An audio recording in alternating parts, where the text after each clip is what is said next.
Welcome to Sweet Life Beat Life. We hope this video helps. You already have the name change card. Open Bgmi and go straight to your profile. Once there, tap Customize and select Change Name. This is the first actionable step. Type the new name carefully. Make sure it follows character limits and allowed symbols because invalid characters waste the card. If you prefer, paste from clipboard to avoid typos. Once done, confirm the change and the game will consume one name change card. Keep watching for the next steps to finalize and verify success. You need to verify the new name is available before the card is used. The system will tell you immediately if it's taken.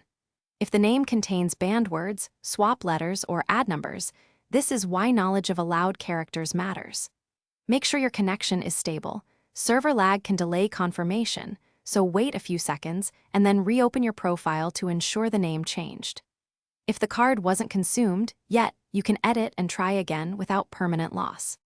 Once the change completes, immediately confirm your new name on the profile and in the lobby. This proves the card worked. If the card was consumed but the name did not change, make sure to take screenshots of inventory showing 0 cards and the attempted name entry, then contact Bgmi support with those images. This increases the chance of recovery. Finally, if nothing consumed, retry the process after checking inventory. Ensure you aren't breaching naming rules. Thanks for watching. Consider subscribing if we helped you.